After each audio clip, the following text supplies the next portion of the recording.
G'day mates, it's Buster here, and I would like to give Chime a big shout out for sponsoring this episode.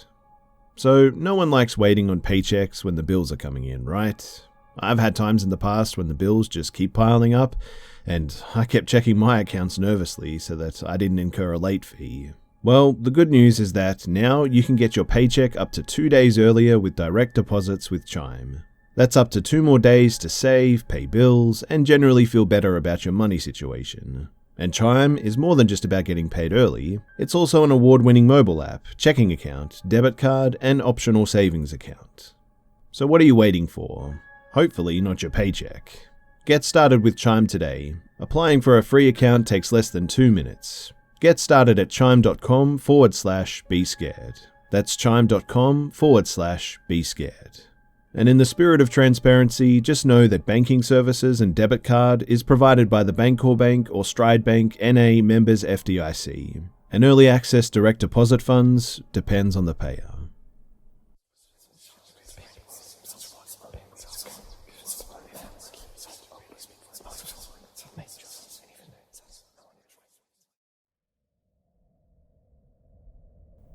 To give some context before we get into what happened, my name is Oliver. I'm currently 22 years old.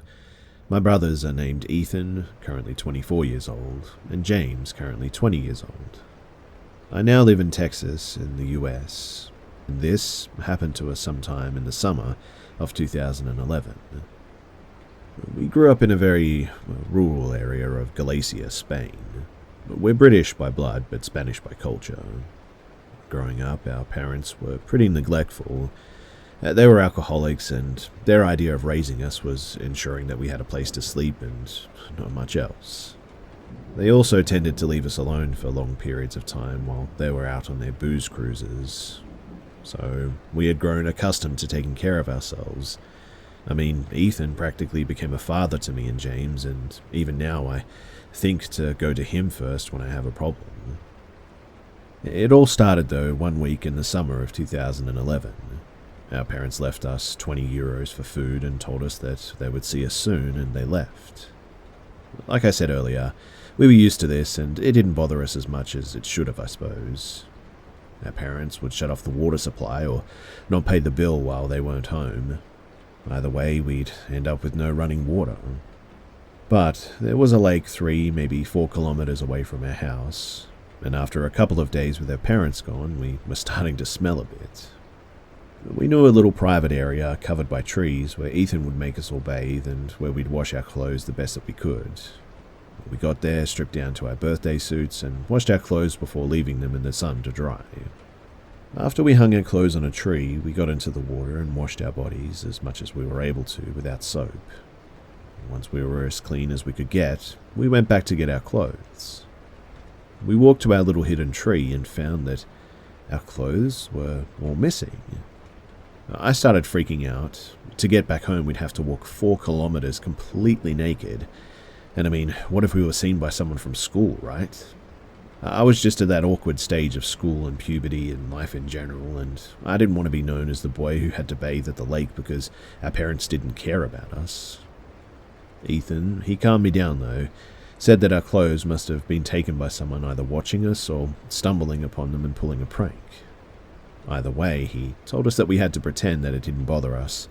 If they were watching, he didn't want them to feel like they'd won or whatever. He knew a way home that we could take as well. It was longer, probably double the normal way. It was through the forest though, but it avoided walking past any roads or houses, so we thought that it was the safer choice. And after walking for what felt like an eternity, we had no choice but to take a break. James was tired, and my feet were terribly sore, so we needed to rest before finishing our journey home. By this point, it was getting dark out, but in all honesty, we were sort of thankful for the nighttime or the dark. Though we decided that it was best that we didn't wait too long. Even though we didn't mind the dark, we thought that it was best that we weren't stuck walking home at night. And just as we were about to start walking once more, we heard something moving. It sounded pretty big. I assumed it was a badger or some other animal, but Ethan was convinced that he saw a man walking ahead of us. He told us to stick close together. He grabbed the nearest rock and sharpest stick that he could find, and we went to investigate. Now, keep in mind, at this point, Ethan was 13, I was 11, and James was 9. None of us had hit our puberty growth spurt, and we were all pretty relatively small kids. All of this, plus we still had no clothes, and apart from nearby sticks and rocks, we had no way of protecting ourselves. James and I stood close together, hugging each other, hoping whatever Ethan had seen was just his imagination. We searched around for maybe 5 minutes or so when James completely froze and started quietly hyperventilating. We looked at him and he pointed to the distance where we saw 3 men standing, just staring at us. Now, this is where our memories differ a little. I can distinctly remember what they looked like. Tall, big, muscly men, smiling and staring directly at us.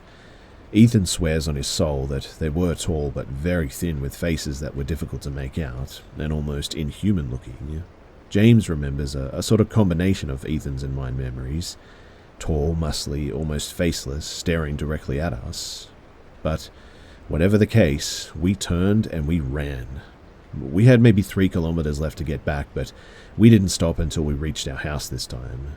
We got in, we slammed the door behind us, we went around making sure every window was closed and there was no way that they would be able to follow us in. None of us could sleep that night. We all just huddled together in the living room, praying that the time would move faster and daylight would come. Eventually, we all fell asleep, though, from exhaustion. Now, this is the part that I usually leave out whenever I tell this story to friends. We woke up, though, to a loud bang coming from the front door. I remember feeling my heart burst from my chest, and we slowly and quietly creeped around to see who or what was at our front door. I remember praying and reaching out for God, asking for protection at this point, but it wasn't whoever or whatever we saw that night before. It was actually our parents, home and half sober, and for the first time, I felt thankful that they were back, though I wouldn't for long. I immediately knew that they'd been arguing. My mum's makeup was running down her face, and you could see the anger in my dad's eyes. He asked us where our clothes were, and we tried to explain, but obviously he didn't believe us. He was furious that he would have to spend his hard-earned money on new clothes for us ungrateful boys. He walked up to Ethan and told him that if he ever came back again and James and I weren't properly taken care of, that Ethan was going to be kicked out. I don't ever tell anyone that last bit, even though none of us have spoken to our parents since late 2018. And even though Ethan tells me that it was never our fault, I always feel so guilty looking back on when my dad did that to him.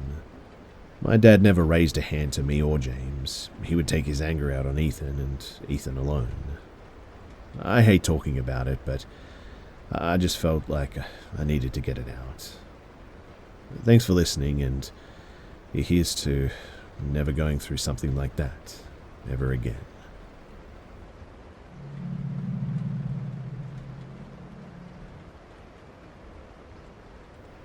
Growing up, my school was about 5 kilometers from my home. I had to walk it too because my parents would work until 7 p.m. every day. But the walk would go through a huge forest. I can probably count the number of times I encountered anyone through this forest on one hand. But this specific time has always stuck in my head, and looking back, I think that I may have seen a kidnapping or some children trying to escape a kidnapping at least. I was 12. It was late springtime and pretty hot out. I was on my way home and had probably been walking for 1, maybe 2 kilometers when I noticed a group of boys walking my way. The boys had no clothes at all and were carrying what looked to be like a bat, the animal, not the sports equipment. There were 3 of them. 2 were around the same age as me, 1 looked a little bit younger, but they looked flushed and sweaty as if they'd been running or walking for a while. But they were almost dragging the younger boy along as he seemed like he needed to rest. I, though, just sort of froze and looked at them confused. They were speaking a language that I didn't understand. I can speak both Spanish and English, so it was neither of them. The two older boys had olive skin with dark hair, while the younger one was more pale and blonde. One of the older boys tried to talk to me, but as I said, I couldn't understand whatever language they were speaking. I said to him in both Spanish and English, "No, I can't understand." He seemed confused, but he didn't waste any time. He pointed at the big 1-liter water bottle that I had in my backpack side pocket and shook his fist by his chest as if he was begging me, and I gave him the bottle. He made sure the younger boy drank first. They finished off the water that I had left in there and nodded their heads as if to say thank you, before carrying on their way that they were going before. I kept on walking home, but I felt really creeped out by whatever I had just witnessed. After another kilometer or two, I then saw a man. He was tall and thin and looked to be maybe in his late 20s or early 30s. He was pale, but pale in a way that he looked like ill or sick, maybe. Looking back, I think he may have been on something, but that didn't click for me at the time. When I saw him, I tried to keep my head down and keep walking, but he stopped me. In broken Spanish, he said to me that he was looking for his little brothers. They were lost, and asked if I had seen them. I shook my head. He said thank you and carried on walking. I tried my hardest to walk normally, but as soon as he was out of eyesight, I ran, and I didn't stop running until I reached my home. Once my parents got home, I told them what had happened. They shrugged it off and told me that I shouldn't worry. When I insisted that I was serious, my dad promised me that he would call the police in the morning and tell them what I had seen. If my dad did call them, I was never called in for further questioning. No police asked me for descriptions or anything. But my dad swears that he reported it. I have my doubts, but I just wish that they would have taken me seriously at the time.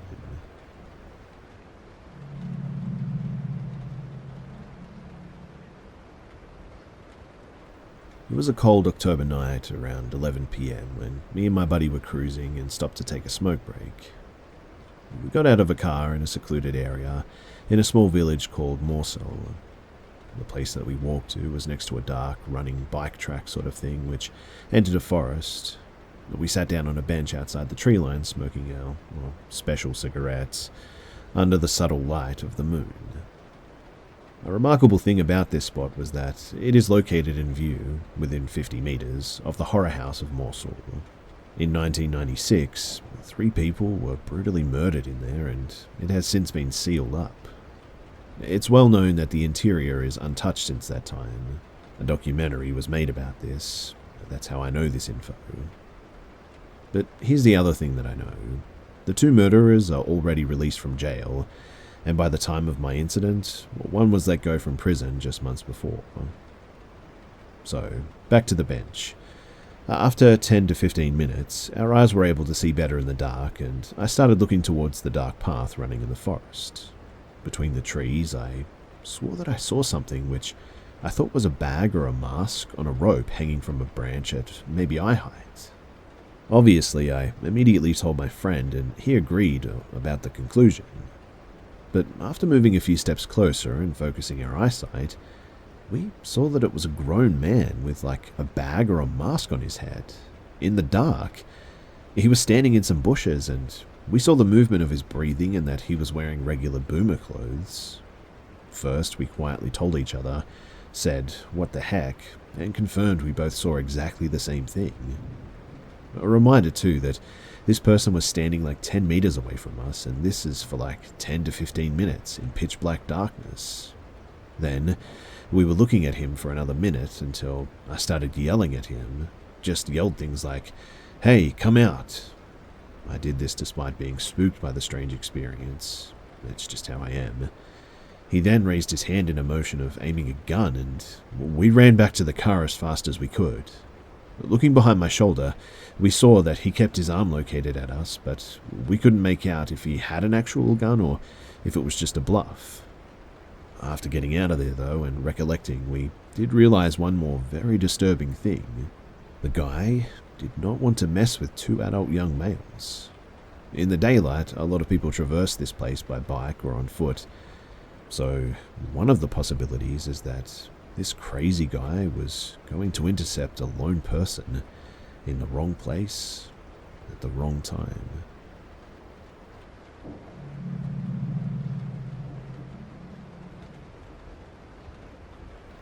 This all started when we went to visit my granddad from my mum's side over in Indiana. It's a 10-hour car ride from where we live, so we only visit once a year, usually for Thanksgiving. We could just take a plane, but I have 4 sisters, so on top of me and my parents, it's just too expensive to buy tickets for everyone. Anyway, we arrived and everything went about as well as it usually does. My granddad sat in front of his TV in his recliner and responded with 2-word sentences whenever we tried to socialize with him. On our second day there, I had pretty much had it. Between being stuck in a car with them for 10 hours and sleeping together on air mattresses in the basement, I needed some fresh air from my family. My granddad lives in a very small neighborhood, maybe 5 houses including his, and the rest is just a vast expansion of people's farmland. The nearest grocery store was a 25-minute drive away, so when I say he lives in the middle of nowhere, he quite literally lives in the middle of nowhere. The silver lining to this is it's extremely quiet and offers some of the best walks or runs you can have if you pop your headphones in and run alongside the fields. Bored out of my mind and with nothing else to do, I packed 3 water bottles, my favorite trail mix, and my extra phone battery before setting off for a mini exploring adventure. My granddad inherited a lot of land himself, but it's actually not directly connected to where his house is. We had only driven by it once, on the way to my grandma's funeral, and I decided that I wanted to walk to it and look around. It was after dinner when I left, and by the time that I got there, the sun was beginning to set. There was a tiny waist-level fence going on into the distance, but I just climbed over it and began looking around. A truck was parked opposite the road to where the plot was, but I thought little of it because I figured that maybe somebody else's land was nearby or something. This is embarrassing to say as a 20-year-old as well, but the level of privacy and peacefulness I felt sitting in some soybean field after being crammed in that house with my family felt amazing. I continued walking around though, and eventually had to take my phone flashlight out because it was starting to get darker at this point. I started to get a little bit lost too, and with it being nighttime, I figured that I should start heading back. On my way back, my foot hit something on the ground, and I almost fell face first onto the dirt. I got up, pointing my flashlight at the ground, confused at what I saw. When I realized what it was, though, I put my hands on my knees and I started dry heaving over the ground. It was a dead animal, or should I say animals, but they were, combined. It was a dead rabbit, but someone had stitched what looked like the bottom of a deer's leg under it, and some sort of mutilated wings were sewn onto the lower back part of it. Lying next to it was what I think was another rabbit, but it was honestly so torn up I couldn't really tell. It was also partially wrapped up in what looked like plastic wrap, like the kitchen kind. I tried to keep it together, but I ended up spilling my guts all over my shoes. My disgust turned to fear too when I heard crunching and someone calling out a name in the distance. They said Curtis.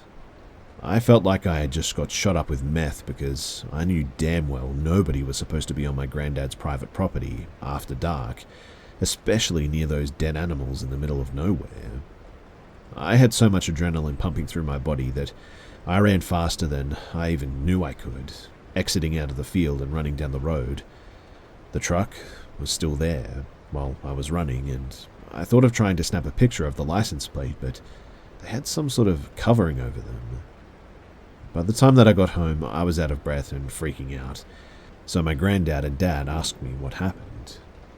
I told him that there were people on this property on the farmland and said that we should call the police, but he waved me off saying that it would take them 20 minutes to get there anyway, and they would probably be gone already.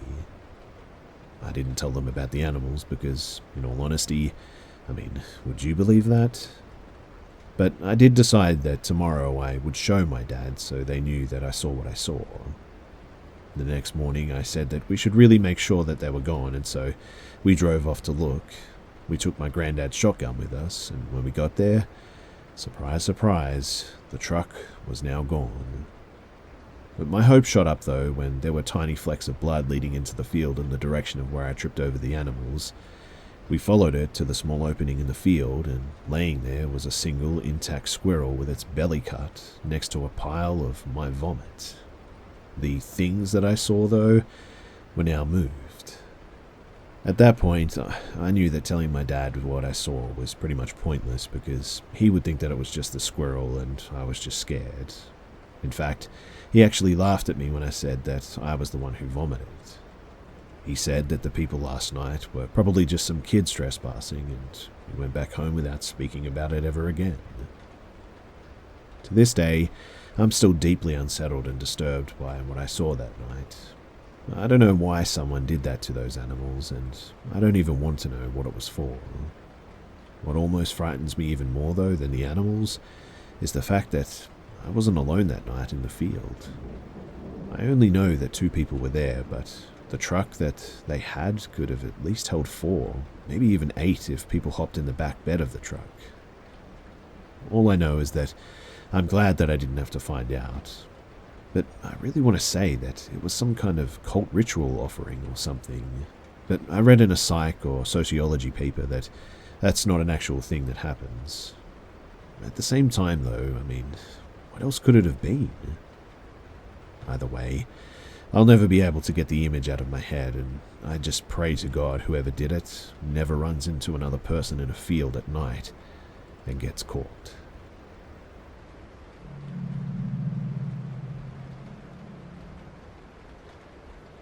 So about a year and a half ago, I was 16 and I'd taken a job as babysitting my aunt's dog in the Bronx while she was away on business.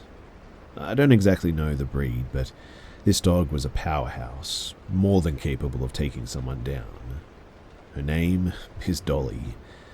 I had to introduce myself to her in my aunt's presence to ensure that she knew who I was before showing up alone later, and I was told to walk her about 4 times a day. She's very well trained, doesn't bark really, which was what makes this encounter more creepy. You see, it was late, like 2 a.m, and she adorably woke me up for a walk by digging her nose into my arm. When we began our walk, it was really dark out. You wouldn't be able to see anyone's face from a few feet away. The streets were empty, but that's expected at 2 a.m. In this suburban kind of area in the Bronx, the sidewalks are very narrow. You can't walk down them in twos. Dolly was slow because she liked to smell literally every molecule on the sidewalk. But there was a man who was walking down the same sidewalk as us, maybe about 10 feet behind us. Dolly went off the sidewalk to where the grass was to sniff a tree. I knew with her that it could take years to be done with so much, so I kind of signaled the man who was a lot closer now to go on by, and I stepped off the narrow sidewalk onto the grass. And I was right. Dolly took forever sniffing this tree. I mean, I genuinely think it was about 10 to 15 minutes. I didn't have a problem with it taking long, being that I was listening to good music with AirPods, and watching her go around this tree was an enjoyable sight. But then, all of a sudden, Dolly begins barking ferociously at something behind me. It really startled me too, because it was so abrupt and I had never seen her bark like that. I quickly turned around to see what would make her do this, and there was that same man. He hadn't gone any more forward in the direction that he was coming in since I signaled him to pass me, still about 5 feet away. He was on his phone. He was standing there just looking at me. Dolly, though, was going crazy at him, and he had little to no reaction. And now that I got a closer look at him, he was really tall, taller than me, and I'm 6'3". He was bald and his face was expressionless, although half of it was covered by the darkness of the night.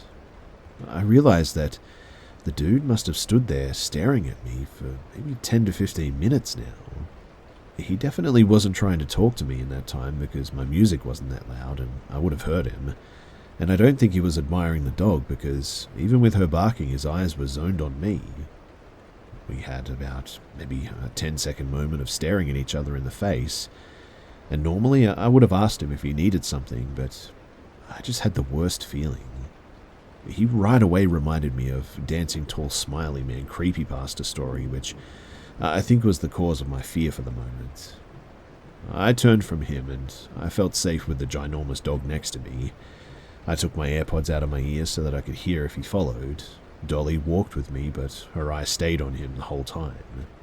And instead of continuing down the same street, I crossed the block, and as I started to do this, I kid you not that this man absolutely sprinted in the opposite direction that he was originally heading in. The sound of his feet rapidly hitting the floor sent an uppercut to my guts. I quickly turned around and watched him do this. He ran as if his life depended on it. I watched him run until he turned the corner and was out of view. I held Dolly's leash tight and hurried back to the house. I don't think he followed, but Dolly kept looking back and growling, and when we got back, I locked the door and made sure Dolly slept in bed with me.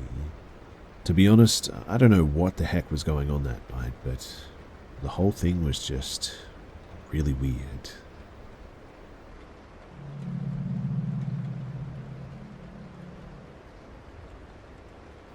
Several years back, I was cleaning up my house. I was renting a house for a year, and the year was almost up at this point. I wasn't going to be living there the next year, so it was time for me to start cleaning out and moving my stuff out to my next place. The house that I had at the time was fairly small, but it was plenty of space for just me. I lived there by myself, and I just finished cleaning out the living room, other than some basic furniture, and I had moved on to clean the kitchen. There were quite a few cabinets here, so many that I didn't use a good number of them. I was looking through some of the ones that I didn't use to make sure that there was nothing that I had in them, and one of them opened up and I saw something in the back corner. It looked like some type of shirt or rag or something, so I grabbed it and saw that I didn't think that it was mine, but when I moved it, it revealed a smaller white lever that I could barely see. The cabinet was in the corner, sort of by the sink and halfway blocked by the stove. I thought that it was just another pipe, to be honest, at first, but it just looked like a little different to me, I guess. I got inside and had to crawl inside the cabinet, which was pretty large. Once I got inside, I saw that there was a small trapdoor to the side, leading into the wall. I couldn't believe what I was seeing. I mean, you had to be completely inside in order to see the detail of it, and I decided to open the door, which led to an extremely narrow hallway with a sort of crawl space.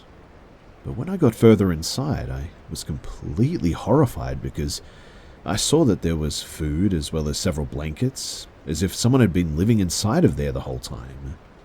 The good news, at least to me, is that whoever was in there was gone. I tried to make sense of it and figure out how long the person had been there and how I didn't know about this. I was gone from the house a lot with work and other stuff, but I just didn't know how it was possible for someone to live in there without me knowing. I continued cleaning until it got pretty late, and the next day after work I continued. I was still kind of in shock with finding a secret room in my house, and I decided to look at it once again. I opened the cabinet and went inside. Then I pulled the lever open, just like I had the previous day. But this time, as soon as I opened it, I saw movement, and then saw a person for a split second. They slammed the door back shut on me, and I immediately turned and ran all the way out of my house to my car and then called the police. I was so scared that I started driving away as well, and I told the police the whole situation, and they came to my house a short time later to find that whoever had been there was now gone. Luckily for me, I moved out the next week, but I really don't know how long the person had been living in the secret room like that. Thankfully, it never gave me a problem, but still, I potentially had been living in a house with another person that I didn't even know for quite some time.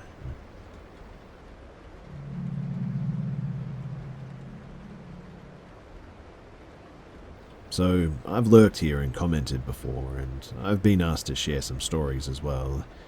For some background, I worked as a cop for several years before becoming a ranger. I've been a ranger in a large US national park for a while now, and I have some things that I'll never forget. Creepy things and things that show the brutality and hatred humans are capable of. So, I was on night shift. I patrolled the park looking for any type of illegal activity, like drug use, prostitution, poaching, I got a call for a man looking into a cabin where a summer camp was going on. So, great. Probably some creep just hassling some kids. I blacked out, no headlights or sirens, parked a little ways down and walked in hopes of catching this guy. And, sure as heck, homie was looking in windows.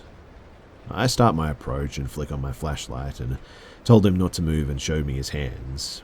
He turns around and looks at me and starts saying that he's sorry. I put him in handcuffs and detained him while I searched him and waited for backup. I found his ID, a knife and some miscellaneous things. I put him into another officer's vehicle while I made contact with the counselors. They stated that they had seen him earlier in the day but thought nothing of it. After taking statements, I run his name, and yep, he's a registered sex offender. I opened the door to talk to him, and not my proudest moment, but I was tired. He was looking at little kids, and I said, "What do you think you were going to do, you sick weirdo?" And he looked me in my eyes, no reaction, and said to me in a cold, monotone voice, "I was able to smell them. They're ready to breed, officer." I didn't know what to say to that, so I just closed the door. I stayed on the scene for the rest of the night to ease everyone's mind and act as a deterrent. Obviously, he ended up being charged, but thinking about what he said and the way that he said it still makes me feel sick. He's now banned and I believe still in prison, where I believe creeps like him should stay forever, but he ruined a great outdoor experience and may have scarred these poor kids from camping, hiking, fishing, or hunting and just enjoying the outdoors for life.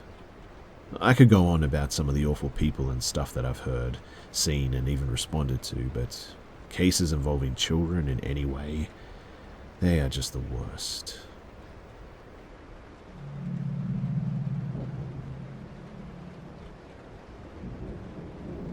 This happened in 2012, and it caused me to be scared of my room for years. Heck, even still to this day. Summer night after 10 p.m. It was pitch black outside already. I was watching a comedy with my boyfriend on his laptop in my room upstairs. He got hungry, so made his way down to the kitchen to make some sandwiches. While I was downstairs, I had the habit on summer nights to chill at my open window. It's sort of like a ceiling window, and feel the summer night breeze on my skin, listen to the sounds of nocturnal animals. I would just sort of sit there and enjoy it all. I would also like to state that I had been in a pretty good mood up to this point and really had no reason to hallucinate or anything like that. But from one moment to another, it just got really quiet all of a sudden. And when I say quiet, I mean like deadly still. And then I just heard a whisper, clear as day in my ear, in my language mind you, say, "I'm going to catch you now." First I turned around thinking my boyfriend was messing with me, but then I heard it again. There was nobody in the room too, and it was like a weird whisper, a whisper that sent chills down my spine. I froze for a second. I ran downstairs, still hoping that it was a sick prank. While my parents were in their room watching TV, my boyfriend was literally in the middle of fetching his food. I told him what happened, and he just didn't know what to say. He's a skeptic. Weirdly, I have not heard that whisper since that summer that it happened. It was scary, though. Talking in a future sense, "I will catch you now." I don't know. I don't know if I was hallucinating or if it was really something in the room with me, but please share your thoughts about what you think happened.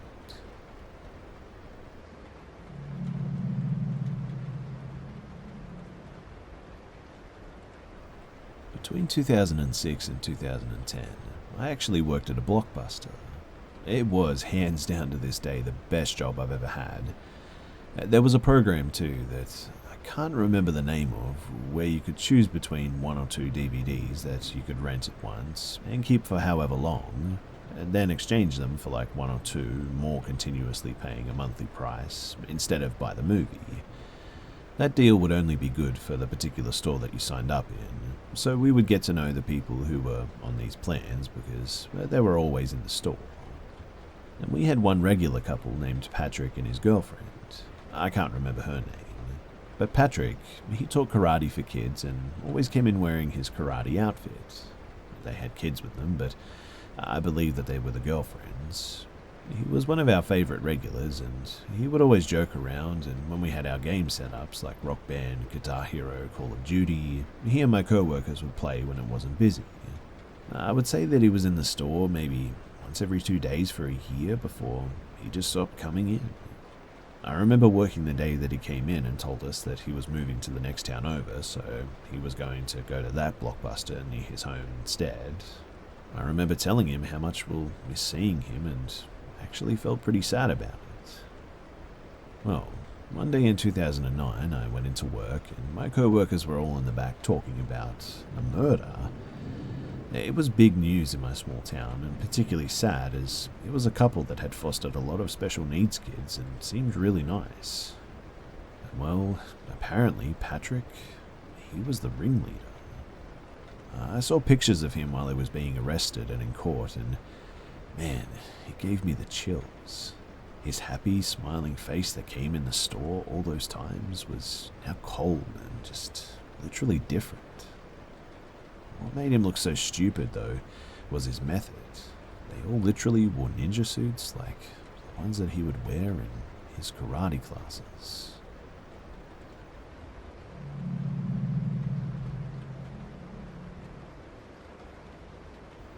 I had some odd experiences growing up. My mum told me when I was little that I used to tell her about frequent out-of-body experiences that involved floating through the house and even outside.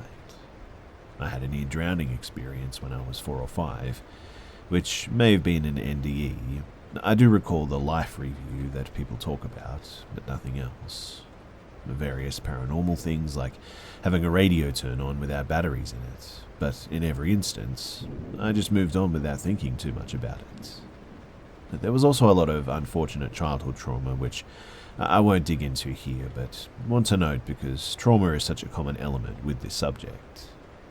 The most interesting childhood event happened, though, when I was 6. My sister and I were playing outside while our babysitter was doing the dishes after lunch.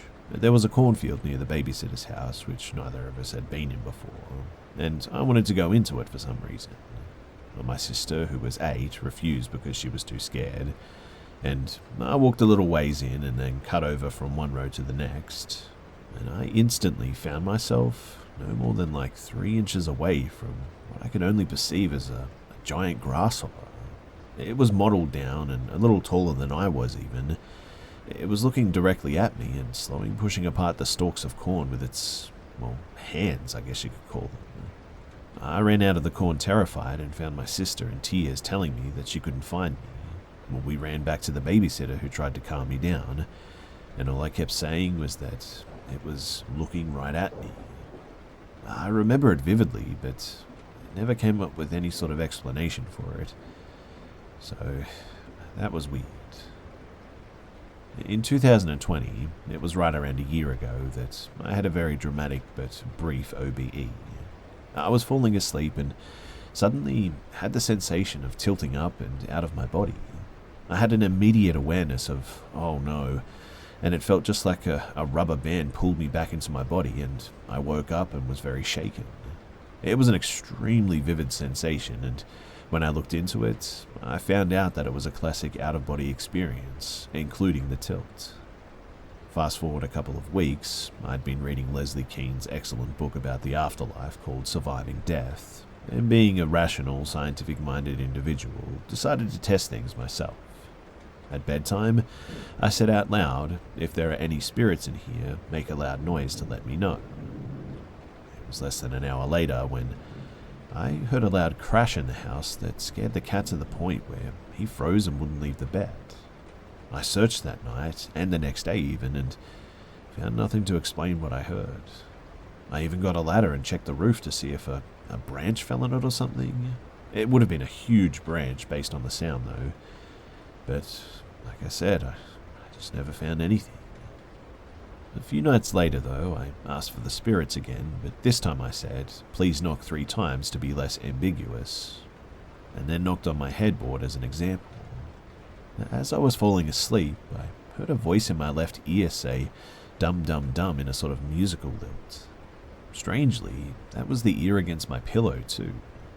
I found this pretty strange, obviously, but rationalized it away as a hallucination from my subconscious based on my request. I've heard voices like this occasionally in the past over the years and know that it's not uncommon when falling asleep. A couple of weeks later, though, something else happened. In almost every instance I'm going to mention, it was about a 2 or 3 week interval, almost like it was on a schedule or something. So my ex encouraged me to get a tarot deck so I could do some tarot readings for her. I did a couple, which she thought was very accurate. I decided to use the deck for myself, so I shuffled it well and then drew a card. It was the Fool. I looked up the meaning, a person starting on a new journey, then shuffled it back into the deck and drew another, the Fool again. So I put it back into the deck and shuffled it more thoroughly and then tried again. And you probably guessed it, the Fool. By now I was a little bit freaked out by that. I shuffled again, being super thorough this time and cutting the deck to make sure I wasn't doing anything weird that might cause it. And I drew it again, and then stopped using the deck because I was pretty upset. I calculated the odds later, and it was like around 1 in like 470,000 or so. 78 cards in the deck. It got my attention for sure though, and again, it was just weird. But it was after this that I started finding blood stains on my pillow and sheets. I could never find the source for the blood, having carefully checked my cats and myself for any scabs, bites, or wounds. My fear at the time was bedbugs, and so I tore everything apart and used a black light to carefully check, but I never found a cause. Keep this in mind for later too. But then, I started having synchronicities, lots of them. Also little precognitive sort of events, such as knowing what cards I'm going to draw from the deck and stuff. All of them can be easily rationalized away, I know that, but they're happening so frequently that I'm having increasing trouble doing so. One night, I have a dream about someone that I used to work with at a job about maybe 3 years ago, I think. No one special, we hadn't had any contact since then. But in the dream, I told him that he was looking great. He had lost a lot of weight, and he said that he was much happier and that he and his wife had gotten a divorce. The next day I mentioned this to my ex because she still works with him and it just seemed weird. And later that afternoon she calls me to inform me that he had just called her and they hadn't spoken in months. And one of the things that he told her was that he was getting a divorce from his wife. I was finally forced to acknowledge that I couldn't keep writing these things off as just a crazy coincidence any longer. Meanwhile, a friend of mine tells me that I should listen to Stuart Davies' podcast, Aliens and Artists.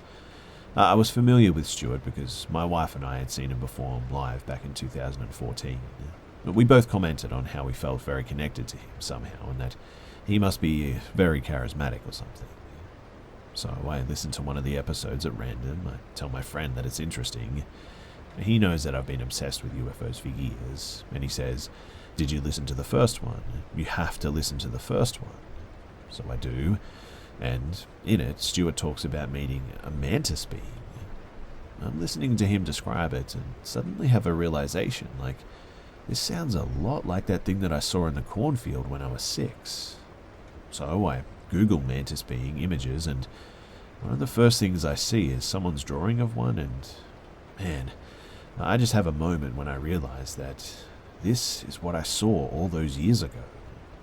Side note too, I asked my friend months later why he insisted I listen to the first episode, and he said it was because I had the mantis incident when I was a kid. I reminded him that I didn't even know what that was up until after I listened to the episode, and my friend paused and then said weird, and I agreed. Anyway, I contact Stuart via Twitter and tell him. Long story short, we communicate and he offers to do some hypnosis with me to see what he can find. In the session, I start talking about seeing lights shining on the wall from in my crib and become so terrified that we had to stop the session. I'm now obviously very confused. The next time I have therapy, which is twice a week, and I'll note that I have been communicating all of this oddness with my therapist as it's happening, I tell her about it and that I want to talk to someone who isn't into aliens. She refers me to a local hypnotherapist who is board certified and takes my insurance. Meanwhile, I'm doing lots of research into hypnosis and how fallible it is and how easy it is for the therapist to lead the subject. I had a recording of the session with Stuart and was also conscious, so I knew that there was no leading of any type going on, but hey, I just had to check anyway. After many weeks of hypnotherapy dealing with my chronic pain and such, we randomly end up back on that same incident. We follow it through, and it involves my entire family being abducted by grey aliens and mantis beings. And at one point, I see my parents naked on the table, my dad grappling with a grey alien, my mum apparently paralysed. I remember two mantises. The brown one from the cornfield is the one doing apparent medical experiments. A smaller green one functions as my handler and feels benevolent to me. I indicate at one point that there are over 20 incidences of abduction going back to childhood. We do a number of sessions, and they only get weirder too. In one, I'm taken to another planet for education. I finally stop the sessions because I'm just too overwhelmed by them, to be honest. I've become convinced that it's all my subconscious concocting an elaborate story for some reason, but I leave myself open to the possibility and work to try and see if I can confirm any of the details whatsoever. What the beings look like, the inside of the ship, how the greys moved, smells, even the planet itself, and I end up communicating directly with many other experiences and confirm enough obscure details that I finally acknowledge that, and I know this sounds crazy, it likely has happened. And the kicker is the other things that support it. For example, you remember how I mentioned those blood spots? Well, finding blood spots on my pillow during a period when I was apparently being abducted. Weird bruises, my security camera shutting off for extended periods, almost always between 1 and 3 in the morning. And then there's the implants. Now, I have a lot of health issues, tons of them. Really rare stuff too, so I'm told. It turns out this is common with a lot of experiences though. But due to my health issues, I got a lot of MRIs. And one of the things they found was a spinal epidural lipomatosis, confirmed by many specialists, but they didn't want to remove it due to its location. They told me to follow up on it, obviously, which I did a couple of years later, and I know this is hard to believe, but it vanished. This is obviously unheard of, so unheard of that there's a single published paper on it happening in one known instance.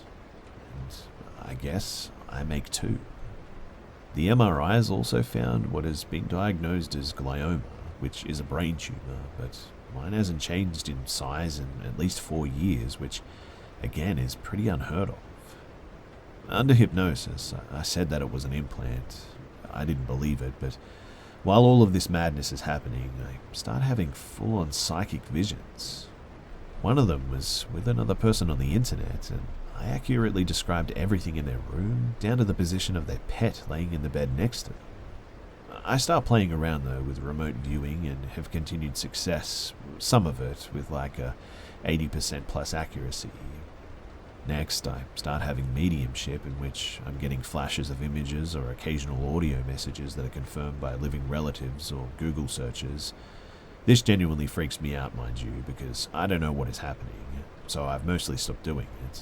But it was accurate to around 50% of the time, I would say, which I'm told is pretty high. Needless to say, though, I'm so confused at this point that I start genuinely disassociating. My entire worldview about what is real and what isn't, it just broke me down. Thankfully, my therapist and psychiatrist confirmed that I wasn't genuinely psychotic, just under too much stress. But to try and get a better understanding of it all, I was consulting all kinds of books and reaching out to authors, researchers, other RVers and respected psychics, anyone that I could think of who could help. I finally managed to get in touch with someone who used to do contract work for the CIA back in the days of Project Stargate and the like.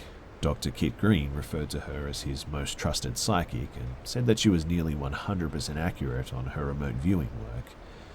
Turns out, she's now offering readings for the public, but the CIA talk is obviously strictly forbidden. I hired her to help me try and figure out some of my health issues at least, as well as investigate the abduction stuff. To be honest, I just couldn't think of any other way to prove to myself whether it was true or not, so I test her out. And she was incredible. She identified many of my health issues without me even telling her anything about it. She also confirmed the abductions and said that they were ongoing and implicated my sister as well. I'd never even mentioned that I had a sister. But what am I supposed to do with that, right? So, this is where I am at now. I'm a member of the Experiencer group, which has been incredibly helpful, supportive, and informative. I occasionally play with RV, but have decided to mostly stop with the Psi stuff for now for personal reasons having to do with the spiritual growth stuff that I'm going through. What I've learned, though, is that the world is far weirder than people realize. And it turns out that people who have had these kinds of experiences seem to somehow become attuned to the wider world, if that makes sense.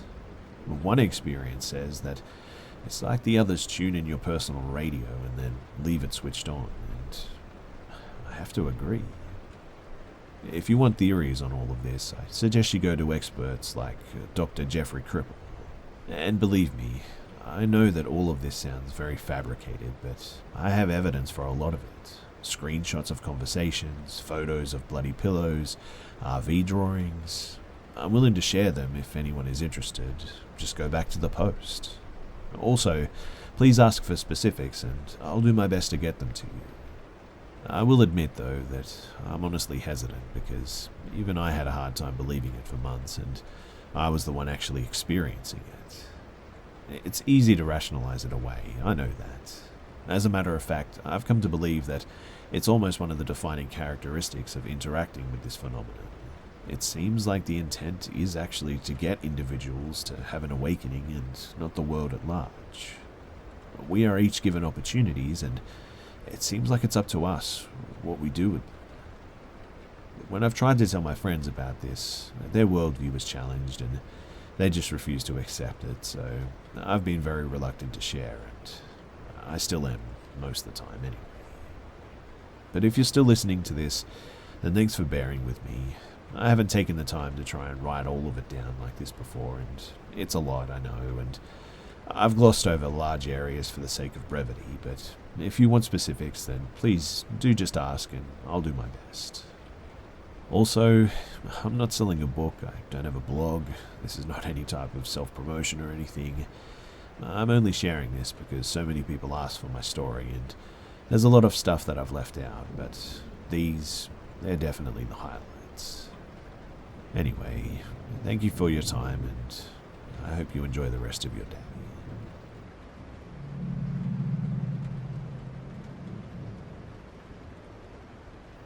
The story happened when I was 18, so around 10 years ago. After getting my driver's license, I'm Italian, and here you have to wait to be 18. I was hanging out with my friends in Rome. We were 5, me and 4 passengers. It was around midnight when we hopped off into a square in the south of the city with a football or soccer ball to play with. It was during summer vacation, so it was a normal thing for us. After some time, a guy in his early 30s came to us with a big traveling bag. He wasn't creepy, but definitely was a bit strange. He was skinny, but very tonic and athletic. Short trousers, very used sneakers, a long-sleeve shirt, beard, greasy long hair, and a baseball cap. Not a common look for an Italian 30-year-old man, mind you. But he started coming over to chat and then asked if he could join us playing. We were just passing the ball without letting it touch the ground. After some minutes of playing, he started to ask us about interests and then also about our sex life. Now, I'm a bit of a shy person, but some of my friends aren't, so they started to get along with him, and he started to show us, without reason, finger push-ups, one-legged squats, and some other cool exercises. One of my friends was just fooling around with him and treating him like a stupid person, asking always for more exercises. I forgot to say, too, that he actually hid the big bag that he had between 2 parked cars, one was mine, before he started playing with us. The friend of mine who was fooling around with him sent the ball a little bit far from us and faked a sort of asking the guy to get the ball for us. Meanwhile, my friend asked me to unlock my car. He grabbed the man's bag and throws the bag inside the back of my car and invited me and my friends to hurry and go away with this guy's bag, leaving him with the ball. In a few seconds, we were away and he started chasing us, running, but after some distance he disappeared from our rearview mirror. He was very fast though. Now, I'm not a thief by any means, but as a teen you do stupid things, right?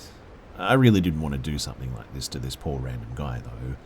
So we went to a park near our houses and my friend started opening the bag. And this is where things started to get creepy.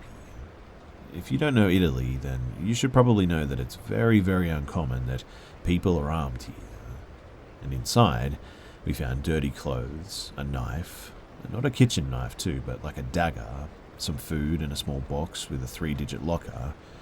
We were curious about what was in it, so we smashed it on the floor trying to open it. And after some throws, the box revealed 16 female IDs, all different. It was at this too that I started to get worried about my safety, since we used my car and he might remember the license plate and maybe find it in some way. We also started thinking about who this guy could actually be and why he was carrying these things. So we went to my friend's house, we switched cars, and we went back with my friend's car to the place where we met the guy just to check. We arrived there and we're hiding under the windows to make sure the car looks like it's only got one driver inside. When we got there, maybe more than 1 hour later, he was still there sitting on the car who was parked in front of mine. He didn't notice us and we went back home with a lot more doubts about him. And after 10 years, I still remember this guy. The day after, one of us went to the police with the bag saying that we found it on the road with the dagger and the IDs inside. He made an official report, lying, but surely that was the right thing to do. Right?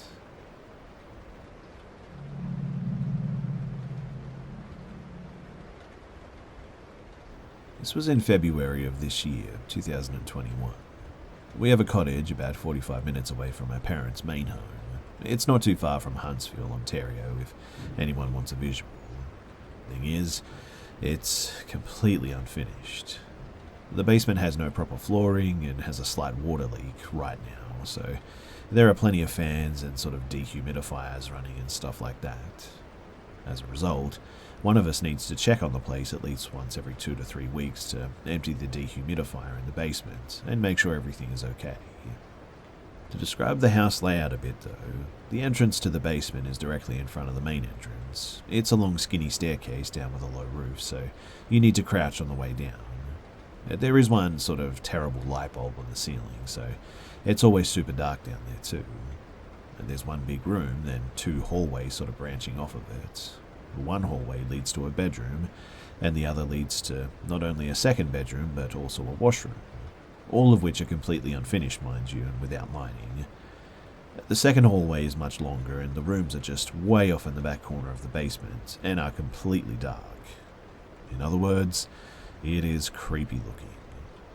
So, let me get to the day when it all went down. My mum and I headed up there to empty the dehumidifier like normal, have some lunch, and clean out some junk. We're slowly gutting the place. It had been nearly 3 weeks since we checked up on the place by this point. We stop at the McDonald's beforehand and each get a filet of fish combo. The first time trying one, and it was actually pretty tasty too. We get into the place and put our food on the table, then turn the heat on. The first thing that we do is we run downstairs to turn the water on and check the dehumidifier.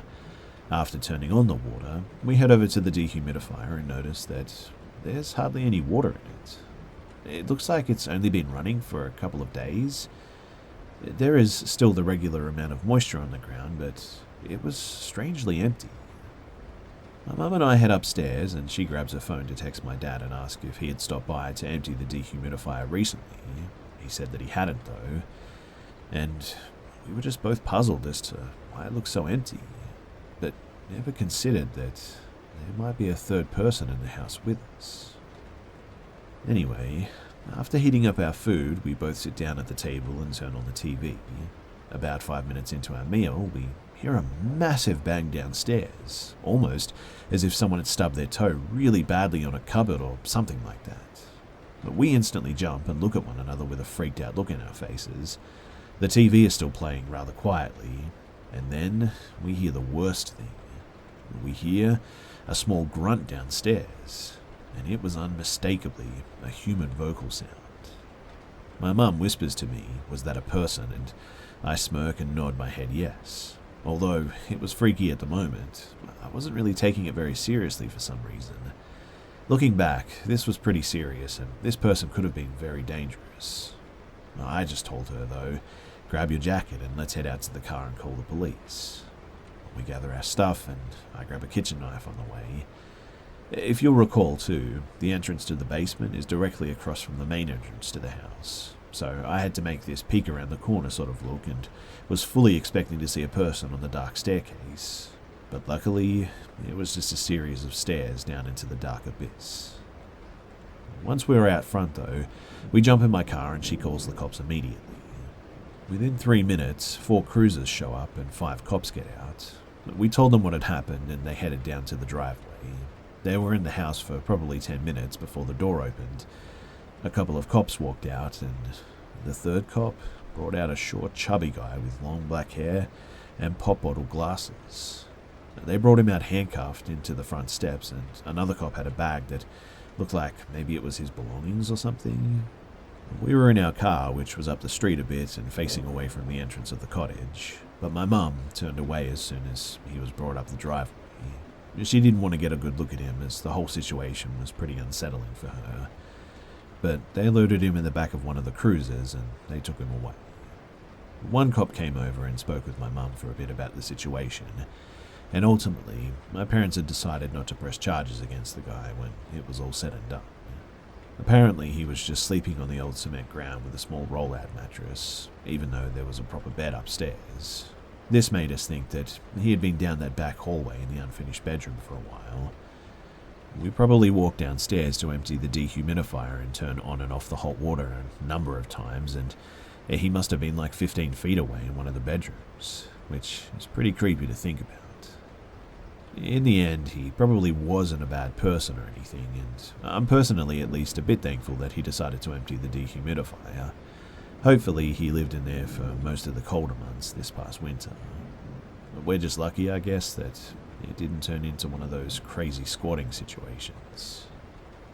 So yeah, that's pretty much it, and I'm just glad that nothing bad happened in the end, because I think walking into a dark room with some weird squatter guy there probably would have given me a heart attack.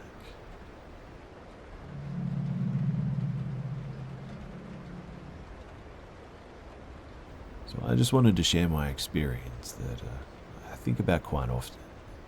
It was a few months ago, maybe even longer than that, maybe even almost a year ago, but it still spooks me to this day. So my house has an open kitchen and living room. The front door is facing the kitchen. As I was walking in, I saw what I thought was my roommate's boyfriend ducking down behind the kitchen counter. Doing something like that to spook me didn't seem unusual for him, to be honest, so I laughed and said something like, "Nice try, I saw you duck down."